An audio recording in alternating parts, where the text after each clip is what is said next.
è cambiato tutto, ci hanno messo proprio agli arresti domiciliari, perché noi non possiamo più neanche andare usciti di casa nostra. Abbiamo una strada tutta rotta che ce l'hanno destata per mettere giù la corrente. Dopo 2 giorni dovevano venire, è da marzo che siamo così.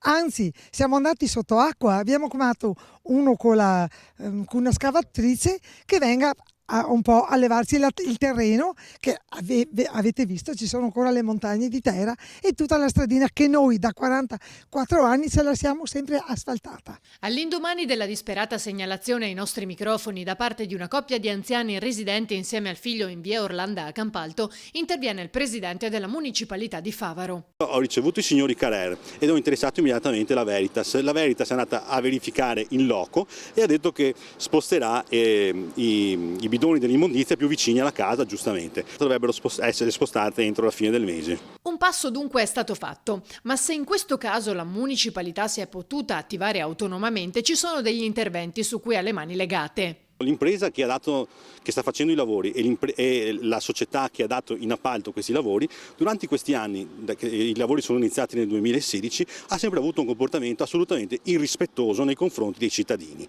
I cittadini devono avere rispetto e questi, sia l'ente appaltante che l'impresa appaltatrice, non hanno avuto rispetto nei confronti dei cittadini. Giusto per dire un'altra, in via delle Felci ci sono 3 montagne di terra, abbiamo scritto 4, 5, 6, 10 lettere, non so neanche più quante lettere abbiamo scritto, abbiamo sempre chiesto che venissero rimosse e non sono mai state rimosse. Proprio come sta accadendo davanti casa dei signori Carrer. Noi abbiamo scritto e riscritto e chiediamo che i cumuli di terra vengano portati via, anche perché se rimangono lì poi bisogna trovare qualcuno che li porti via, se non li portano via loro. Se questo è il modo di operare, il modus operandi dell'impresa che esegue i lavori, dell'impresa che ha dato in appalto i lavori, Dio ce ne scampi, perché dire che tutto va bene ma dama la Marchesa proprio no.